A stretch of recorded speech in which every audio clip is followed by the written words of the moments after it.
All right, let's go ahead and get started. In week 4, I know it says homework 2, and I have not yet posted the IPyNB notebook file. So I'm doing that. I just want to add a couple things to it before I post. So you could expect that posted.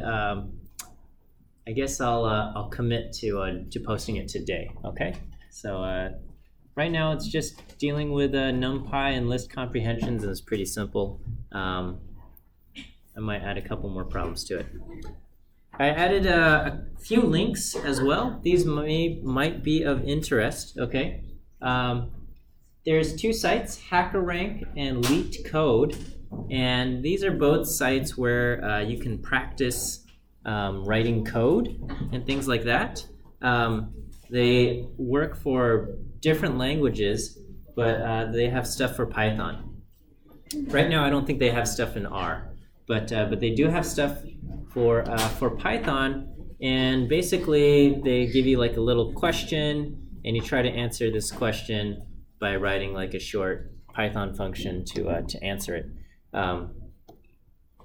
And you can do either of these. With HackerRank, some companies actually use HackerRank to conduct their technical interviews. So, so as far as, you still need to be able to do well in the personal interview, face-to-face, and phone interviews and stuff like that. But then for the technical interview, every company does it different. But some companies will use HackerRank. They'll put their questions up on HackerRank and give you a secret invite code, and then you have to write your responses there, okay? And they'll get to see how well you code, okay? There's another thing here called Google Colab, and it's in beta, but it's a lot like Google Docs, where like multiple people can edit simultaneously and things like that.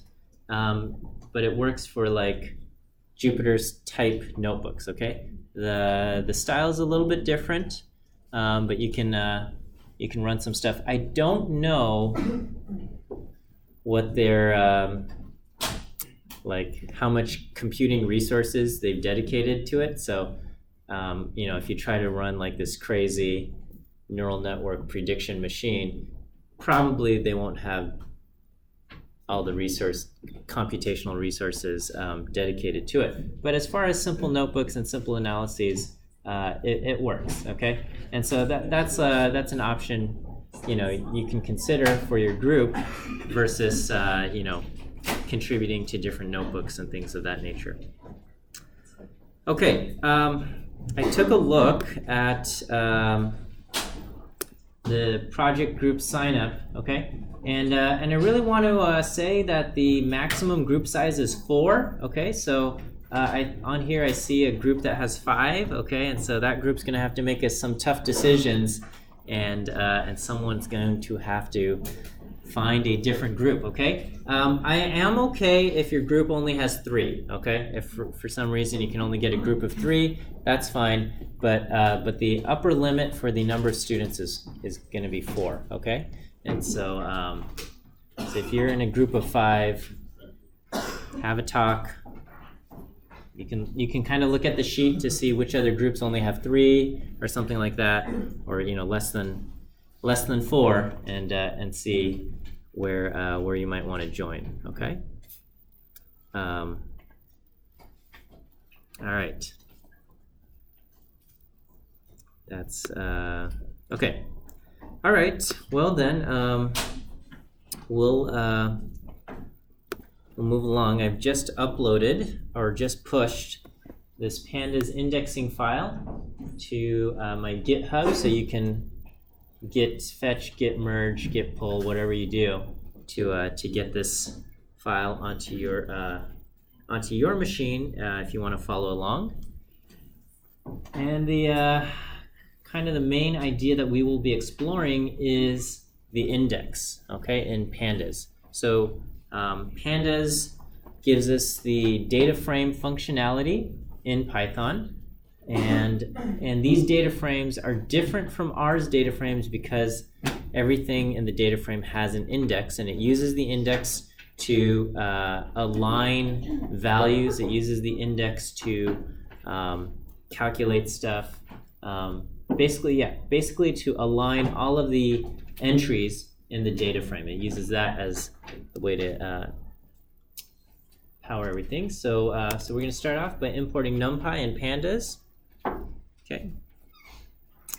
And here we're going to just start with redefining the index. Okay. So there's a few. We're going to have redefining the index, and later on we're going to have reindexing.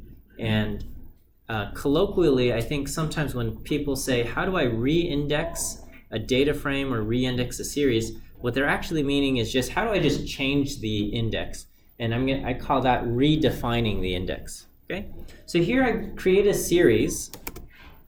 All right, and I call this the original, and it's got the values 1, 4, 2, 3, 3.1, 4.2, and the letters for the index are D, C, A, and B. Okay, and if you look at the so these are in order from least to greatest, 1, 2, 3, 4. But if you look at the spot after the decimal, that's the thing that corresponds to the letters. So A goes with 0.1, B goes with 0.2, C goes with 0.3, and D goes with 0.4. Okay, that's just so we can kind of see what's going on here. All right. So you can,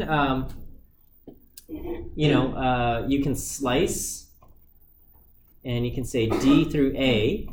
All right, and so when you slice using the index values, it's going to select rows D through A with row A inclusive. Okay, so here we go. Row D through row A as it appears currently in the series. Okay, and if we ask what is the index, basically we have D, C, A, B looking like a list, but Python knows that this is a pandas index object. Okay. Okay, and so here I am just redefining the index. I'm going to just say original.index, okay? So that's the attribute of this series. I'm just going to say original.index, and I'm going to set it equal, or I'm going to assign range 4 to original.index, okay? So range 4 will be what? 0, 1, 2, 3, 4, okay? And if we print out the thing now, it has the values remain in the same order, 1.4, 2.3, 3.1, 4.2, but the index is now just 0, 1, 2, 3. Okay? And if I ask what is the index now, it says it's a range index starting at 0, stopping at 4 with a step size of 1. Okay? All right, if I subset this, if I say original square bracket 1, what will this return? So keep in mind this is a series, pandas series object, okay? So if I subset a series using a square bracket 1, this will return the value 2.3. That's the value at index 1, okay? We can do .loc. .loc uses the index names to subset. So I can say original at .location 1, and it's going to say what is the index, or what is the value for index 1, and gives us 2.3. I can do iloc, and because the iloc is going to behave the same, because right now the index starts at 0 and counts up 0, 1, 2, 3. So all of these things return the same value as 2.3. Okay. If for some reason you want to change the index, I can just change the index to by doing original.index, and now I'm going to assign it range 1, 5. Okay, so this is going to be a range index with the values 1, 2, 3, 4. Okay, that's 1, 5. So starting at 1, going up to 5, but don't include 5, right? So here, if I print this out, it looks just like before, except the first number back here was 0. Now the first number is a 1. So it goes 1, 2, 3, 4, and we got values 1.4, 2.3, 3.1, 4.2. Okay. So now, if I say original square bracket 1, what will this pull out?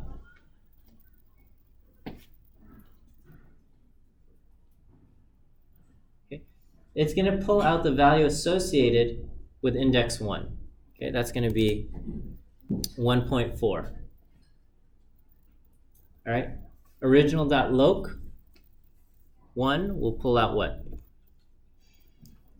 Also 1.4. All right, and then here, if I say original.iloc 1, this will pull out 2.3 because the iloc is going to treat the very first one as index position 0 and the next row as index position 1. Okay, and so this can become a little bit confusing because in both of these things you've got an integer index. Okay, but here the integer index starts at 1.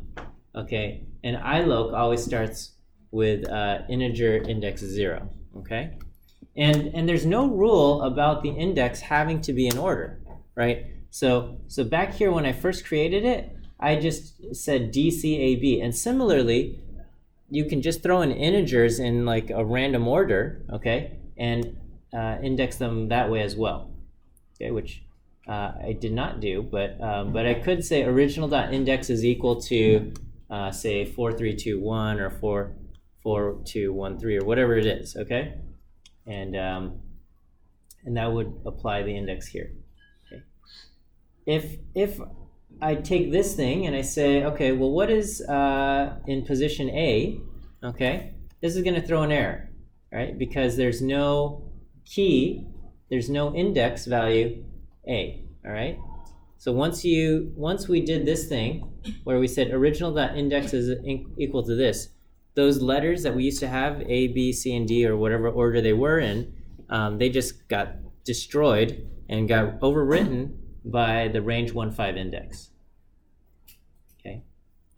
Here I can just redefine the index and just say original.index ABCD. I didn't actually print this, okay.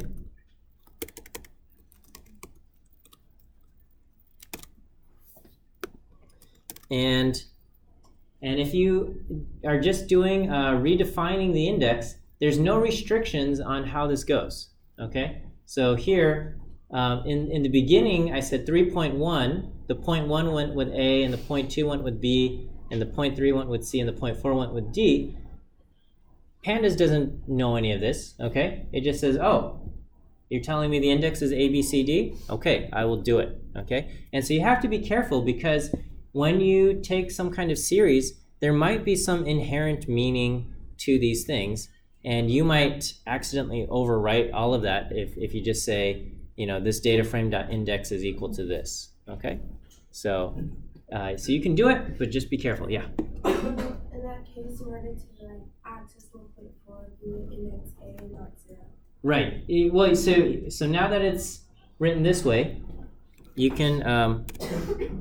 So we can do original A, and it will pull this out. Okay. But because there's no numeric thing here, you can also do original 0, okay? And it also works, all right? It's just, let me go back, okay? So here I did the range, the original.index here. If I went and I did original 0, this will give me a key error. Okay, because now I have an integer index, and I'm saying like here's 1 and it finds that, but original 0 here doesn't work. Okay. Original.iloc 0 will work. Okay, iloc 0 will always pull back the first row. Okay, it's a little bit confusing because it allows you to have an integer index, all right, and then this kind of overwrites the behavior of the kind of the default range index that might be made.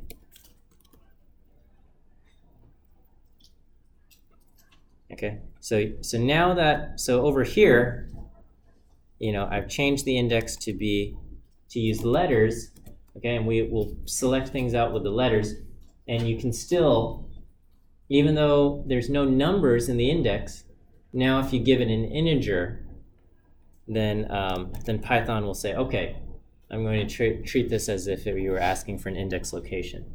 So it does the best it can with kind of the requests you make of it. All right, here, this series has 4 elements in it. And so if I try to say, take this list with 1, 2, 3, 4, 5, and set that equal to the index, then I'm going to get an error. Okay, this gives me an error because it says the expected access has 4 elements and the new values have 5 elements. Okay, so basically tells you that you're trying to do something and you're breaking it. Okay, it's not working. So that's just redefining the index. Okay, that's just taking some new object and saying this is the index, and it's going to work as long as the new object you have is of the correct length. Okay. There is a separate but related concept called reindexing. All right, and don't get reindexing mixed up with just taking a new object and redefining the index. Okay, so reindexing preserves the current index. Okay, so here is the original. So starting again, I've got D, C, A, B in this kind of order: 1.4, 2.3, 3.1, 4.2. It's going to take this, it's going to preserve the original index, but it will allow you to rearrange, or what we call conform, the index to a new object. All right, so here I have a new object with the values A, B, C, D, and E. Okay, so it's got some of the things are the same. D, C, A, and B is the original index, and when I reindex it, I'm saying conform this thing to this sequence: A, B, C, D, and E. Okay, and so what it will do is it will say, all right, here's my original thing. I'm going to rearrange the values here so that they are in the order A, B, C, and D. Okay, and then when it comes to E, it will just put in a missing value. It says, well, there was nothing in the original thing that had E, so I get a missing value. So here it rearranges it, okay? And so it took these values and it rearranged them to A, B, C, D, and E, okay? And E gets a missing value here, a NaN float, okay? That's reindexing. That's taking the current series or data frame object and basically rearranging the values to match the new index that you provide. Okay. If you don't want NaNs, if you don't want missing values for things that don't line up, you can specify an argument called fill value. Right. And it does that. Okay, it'll fill in the zeros there. There's something that you can use called ForwardFill and backfill. Okay, so you can specify a fill value, okay, like 0 or 5 or whatever number you want to do. Okay, you can calculate the mean and use that as the fill value if you want. Okay, may or may not be the best idea, but it's possible. Okay, but there's also something called forward filling. Okay, or backfilling. So here I'm creating a series, and it's got blue, purple, and yellow, and currently the index is 0, 3, and 6. Okay, and what I'm going to do is I'm going to re-index this with a range 9 object. Okay, I'm going to provide the index will be range 9. So range 9 will go 0 through 8. All right, and so reindex, what will reindex do here? It's going to rearrange these terms to conform to this new index that I'm providing. Okay, so I'm not just changing, I'm not redefining the index, I'm reindexing it. So it's going to basically do 0. The resulting series will have basically entries for 0, 1, 2, 3, 4, 5, 6, 7, 8. But we're going to have 1 and 2 has no values, and so they're going to be NAs, right? And then 4 and 5 will be NAs, and 7 and 8 will be NAs. So that's what we have, okay? So blue lines up with 0, purple lines up with 3, yellow lines up with 6, and everything else gets a missing value. Okay. And so ForwardFill, what ForwardFill will do, it will say like, okay, we've got this. Well, if we run into an NA, we will just fill the values forward. Okay, so blue will go into here, blue will go into here, and then this one will stay purple, and then it will forward fill the purple. So this basically fills it down, fills the missing values down, right? All right, is that okay with what forward fill is doing?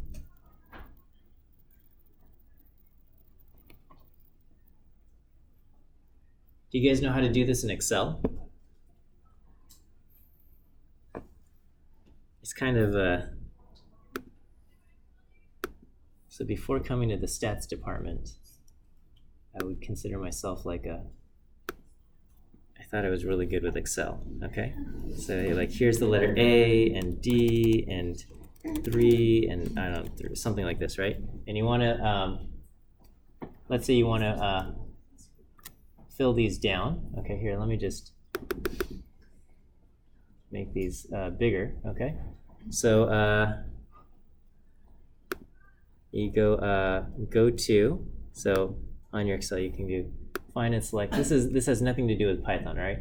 So find and select, you go to special, and then you do blanks, and you hit there, and so now it only selects the blank ones, and then you hit the equal sign, and then you say I want the cell above, okay? And here's the key. You hit Control Enter when you hit the thing, and that will fill in the same formula for all of the highlighted entries, okay? And so what's actually happening is that this is C1, and this reference is C2, and this reference is C3. This is D, this reference is C5. And so when you fill down, it goes like this. And then probably what you'll want to do is you'll want to copy, and then you'll do a paste values. Okay, well anyway, just a little, I don't know, I think Excel might even just, I think you can actually, if you don't mind clicking, I think you can just,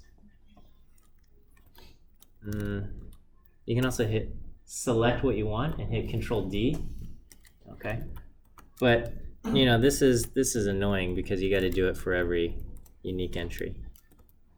So, all right, anyway. But now I don't get to use Excel. I'm always using R and Python.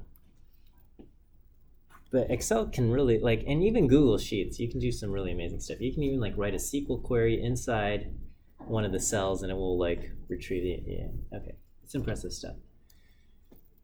But as statisticians, we turn our noses to these things, right? So, okay. All right, backfill does the same thing except backwards, right? So so here we have blue, purple, yellow, and so basically it's going to fill the yellow backwards, the purple backwards, and these there's nothing to fill backwards, so you get missing values, right? So that's what we have, blue, and then the purple gets filled backwards, the yellow gets filled backwards, and then we got nans. Okay, this kind of stuff is really helpful when you got date objects, okay? So if you're dealing with times and dates and things like that, okay? Well, first of all, there's this function called pandas DateRange, and this will just produce date ranges for you, okay? Which is amazing. I think it's so cool. So here I'm gonna say date range, start on January 1, 2010, and we're gonna have 6 periods with a frequency of daily. So this is gonna start off with January 1st, January 2nd, up through January 6th, okay? And so if I print this out, I get the date index, and it does this, right? And, you know, I can change this, and I can say, you know, I want it like monthly, all right? And then it does, it'll do January 31, February 28, March 31, this is like your paydays, I guess, up through June 30th. I don't know, stuff like, okay, so now we got December 31 of 2010 and so on and so forth. So anyway, you've got all sorts of stuff. You can always look up pandas.daterange Oh, but put in a space. And there's all sorts of stuff, okay? So the start, the end, the periods, the frequency, time zone, I guess, okay? And all sorts of stuff. And so they got examples. You can just give it a start and an end date, and it will default to frequency daily, but you can also specify other things, right? So play around with that, okay? Okay, so here I'm making a data frame, and I give it this list of prices. And I guess these are the prices of, I don't know, something, right? 100, 101, missing value 100, and then I'm going to say the index is this date index that I just created. Okay, so let's take a look at this data frame. So this is what the data frame looks like. January 1st, 2010, January 2nd, 2010, so on and so forth. We are ending the end of the 2010s decade. So, and what is that? In 2 months? 2 months and a week? It will be in the 2020s. That's crazy. That's crazy, right? Maybe it's not crazy. It's completely expected, because that's just how time works. But we're like, okay, I don't know. What was I saying? All right, okay, so this is what we've got, right? All right, so now, maybe, here's a new date range, okay? We're gonna start from December 29th, 2009. So we're gonna go back in time. So we started on January 1st, 2010, but we're gonna go back December 29th, 2009 with 10 periods, frequency daily, okay? And I'm going to re-index this according to this, right? So what will this do? It's going to try to match these up to this new index that I've created. So I've created this index, and it starts off December 29th, December 30th, December 31, and then and it ends at January 7th, right? So we provide data from January 1 through January 6, and it matches everything else up here, okay? Is that all right? What the reindex has done? Okay, so now what I'm going to do is I'm going to say, well, I didn't have values back here, so we're going to just backfill, okay? So what's going to happen to the backfill? It's going to fill in these missing values, all right? And then what will happen to this missing value? It won't change because there's nothing to backfill, right? What about this one? Okay, this one will not change. You would think, if you're doing backfill, you might think this 100 will fill backwards, okay? But in our original data, there was a missing value, okay? So Pandas is smart enough to know which values became missing, like which values are missing because we re-indexed versus which values were missing originally in the data. And so when you do backfill, it fills in these missing values up here, but it will not fill in this one because this one was part of the original data set, and it will not fill in this one because there's no value to backfill there, right? So that's re-index using backfill, okay? And so this missing value is a missing value because it was a missing value in the original data. All right. So re-indexing is very helpful if you need to kind of rearrange these things. But again, don't get it mixed up with just taking a new index and defining it. All right. DocLocation actually behaves very similar to re-index, okay? Because you're basically just saying, like, give me the values at these locations. So again, here is just kind of our silly data frame where I've got D, C, A, and B, and I've got these values in here, okay? This is now a data frame, not the series. Before we were all dealing with series objects. Data frames are basically series things that are tied together, but I only have one series in here, one variable. Okay, so if I re-index this to ABCD, it's going to just rearrange the values to match ABCD, okay? And then .location, if I use .loc and I give it the list ABCD, it's going to give me back pretty much the exact same thing, okay? because it's just trying to match things up here. If I reindex with multiple things, then we get this. And if I do DocLocation with a value that's an index value that didn't originally exist, so reindex will give me a missing value, and DocLocation will throw this warning. It still does it. It still does it. Okay, but it throws back a warning here. Okay. Let me just show you what else could happen.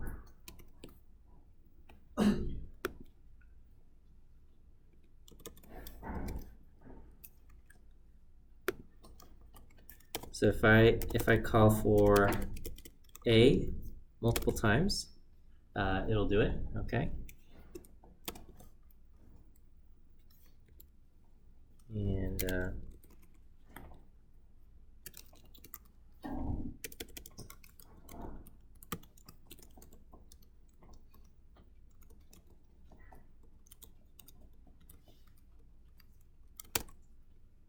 okay. It also works here. Some weird stuff happens when I don't know about weird, but let's see. Okay, so if I do object 5 A, okay,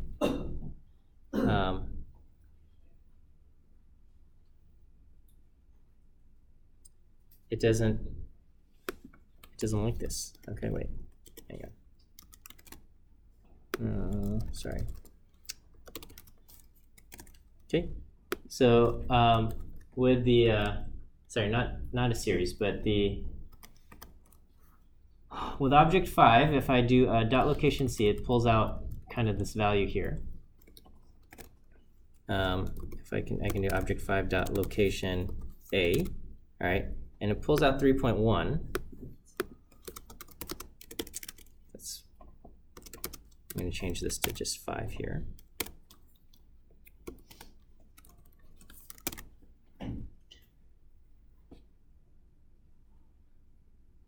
Oh, I'm sorry, I didn't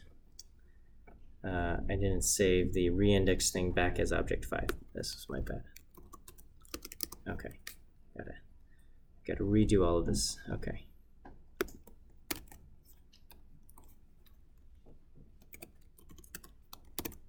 Okay, so I've got object 5 now has 2 entries with A, all right? Calling what is in entry C, no problem with DocLocation. Calling here,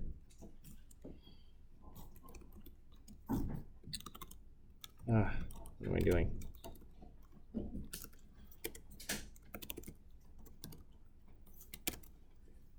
Okay, it pulls back both of these things, and it kind of treats these things as almost like the same. When I assigned them, I assigned it to the value 5 here, which may or may not be what you wanted it to do. Okay, because these two things both have index A, and so when I assign it to 5, it fills into both of these places here. Okay, so in general, you want your index values to be unique, okay? But there's not a strict requirement that the index values have to be unique. You can have duplicate index values, and you can try playing around with the behavior of what happens when you have duplicate index values. Okay. Let me here we're going to create a new a data frame. Data frame, the rows have the index values A, B, C lowercase, and the columns have A, B, C, D in uppercase. Okay. You can delete rows, okay, or it's called dropping the rows, all right? So if you drop the rows, all right, so here I dropped rows A and C, okay, and I'm left with B, all right? And here I drop columns B and C by specifying axis equals 1, okay, and it does this. Now when you do df.drop, it returns a new object, which is basically a copy. The original df remains unchanged, so it doesn't modify in place like the like a list, like list.pop or things like that. It doesn't do that. But if you want to do it in place, there is an argument you can use called in place equals true, and it will. Okay? By default, drop will create a copy or like a new object and leave the original untouched. But if you want to modify it, like if you just want to delete the column and work with the resulting data frame after you've deleted the column, you can do in place equals true, and it works. Okay.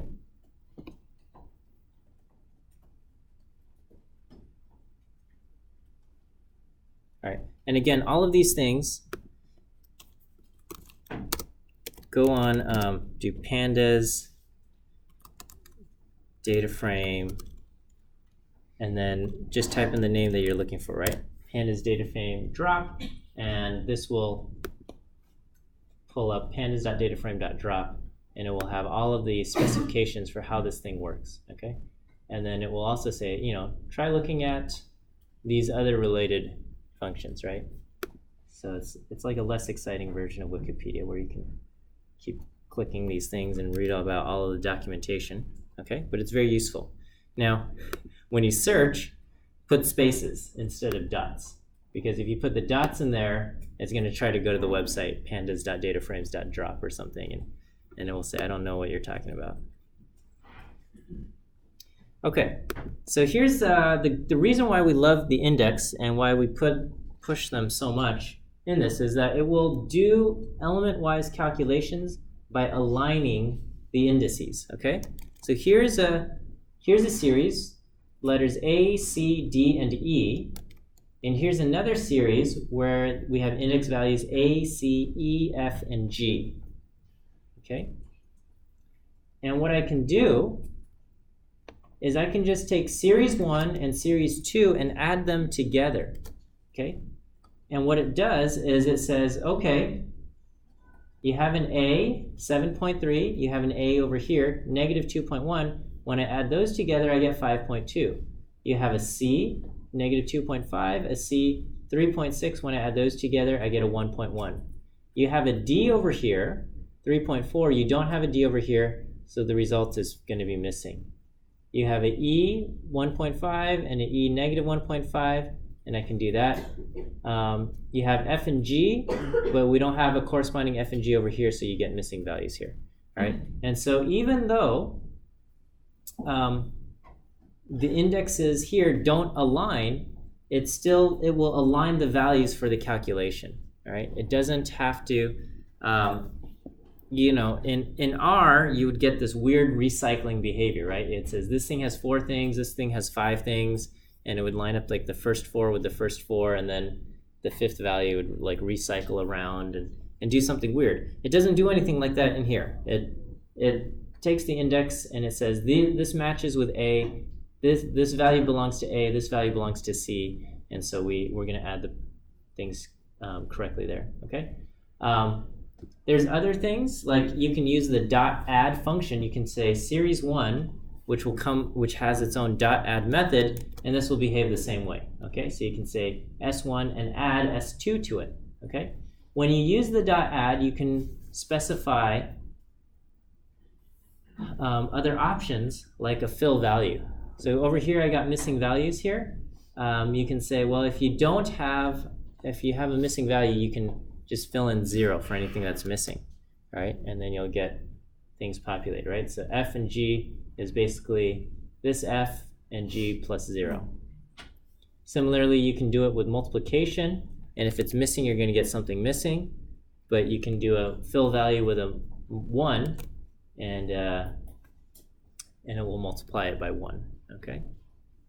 Or, you know, you can put in whatever fill value you want, right? And so all of these things, again, look up pandas series add, okay?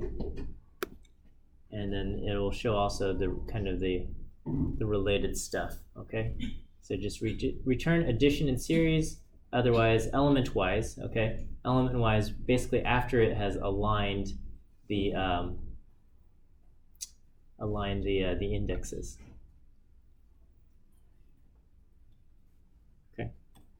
All right, so here is two matrices, okay? This matrix has columns B, C, D, and rows Ohio, Texas, Colorado. This matrix has columns B, D, and E, and rows Utah, Ohio, Texas, and Oregon, okay? So Ohio and Texas are in common for the rows, and the B and D are in common for the columns. But everything else is kind of unique. So Colorado and C is unique to this column, or to this matrix, or data frame, I should say.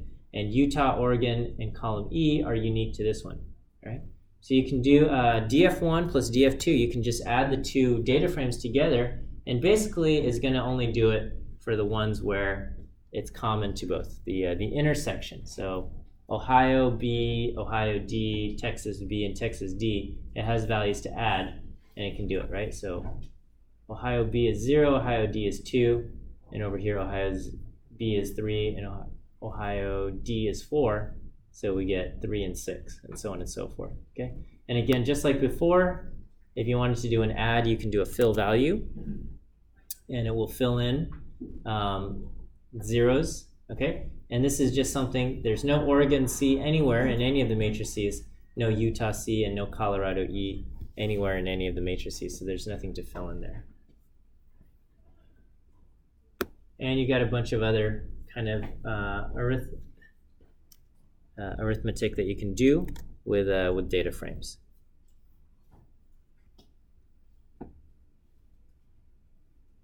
So there's all sorts of stuff there. Okay, this indexing thing in pandas, it's truly like, it's great. Okay, I love R, but sometimes I wish R had a similar feature as this indexing feature. Okay, with R, it's kind of up to you to make sure that there's the correct number of rows and you're doing operations correctly there. All right, so as far as summary stats go, okay, so you can do this, right? So now I've got two columns. I've got column 1, column 2. They're both float values, but some of them have missing values, and we got rows A through G. Okay, you can do DataFrame.sum, and by default, it's going to sum down the columns. So the sum of all the values that are not missing in column 1 is 19, and the sum of all the values that are not missing in column 2 is negative 6.5. Okay, so by default, it's going to actually skip the missing values when you do something like a sum. All right. Here you can say access equals 1, and then it'll give you the sums across the rows rather than the columns.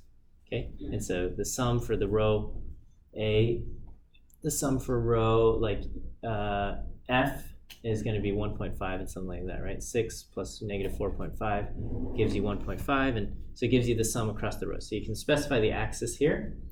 If you don't want it to skip missing values, you can say skip NA is false, and this will give you NA and NA, right? Because it says, well, you tried to make me add an NA, and both columns had NAs, so I can't tell you the sum.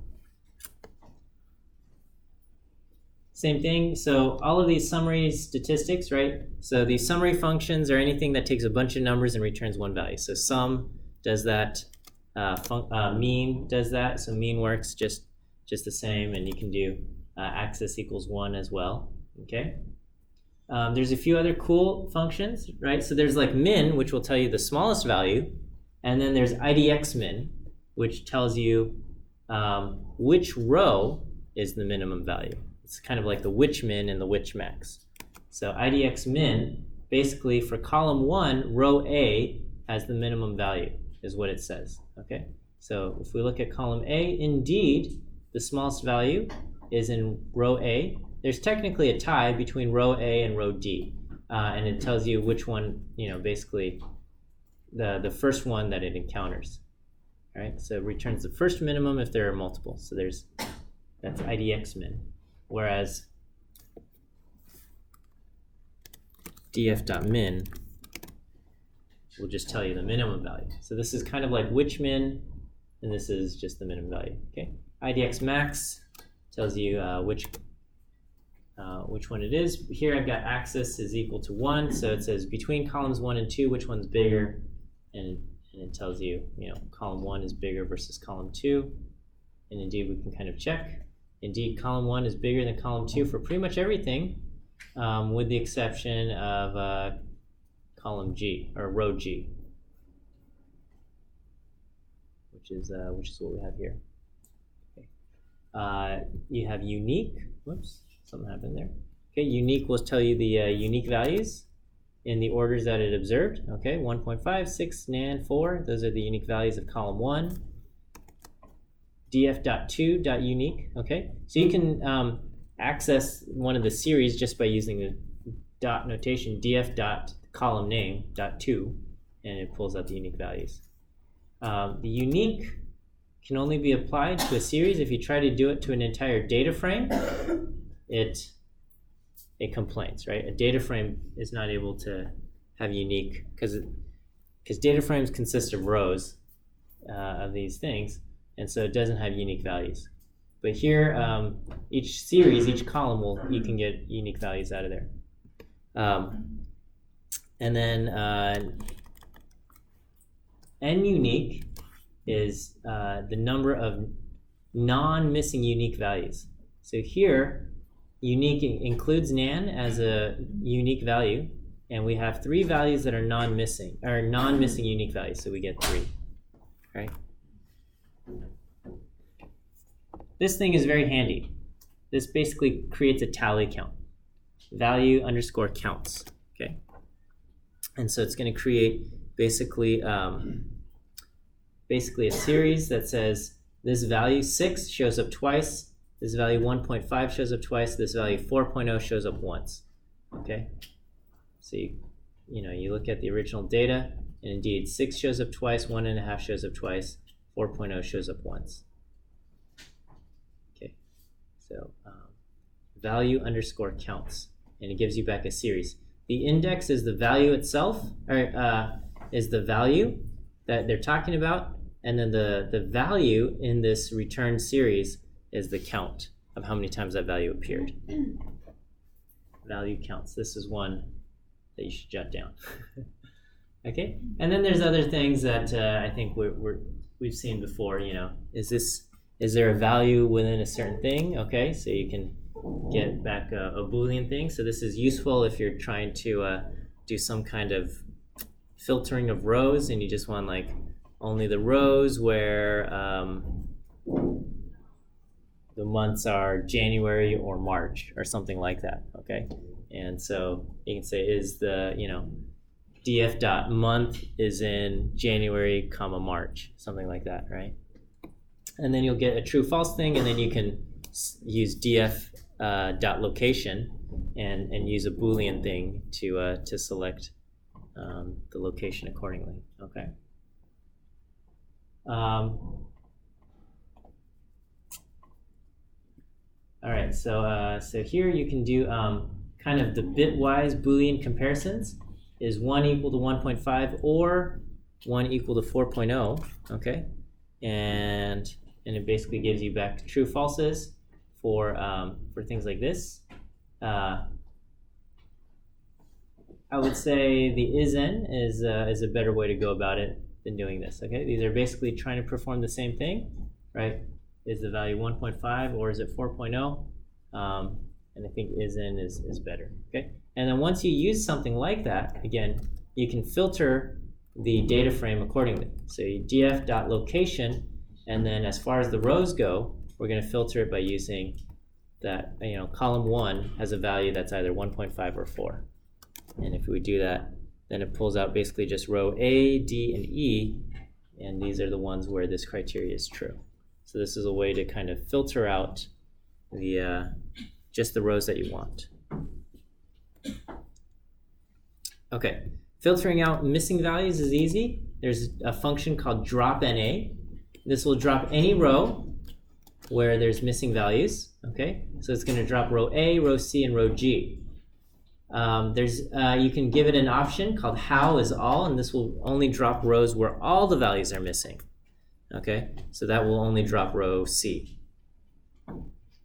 Okay, or if you just want one column, you can do the not null method on a column, okay? So here we just want the ones where 2 is not null, and that this will be kind of Boolean, and this will subset the rows accordingly as well. All right, I'm going to just go quickly through this. I know we're running out of time, but you can fill in the NAs with values, okay? Or you can specify and say, for column 1, fill in the missing values with the value 1,000, or in column 2, fill in the missing values with 0. You can use backfill, or you can fill it in with the mean, okay? Things like that. All right, we'll look at the duplicates at another time, I guess, okay? All right, so we'll end there.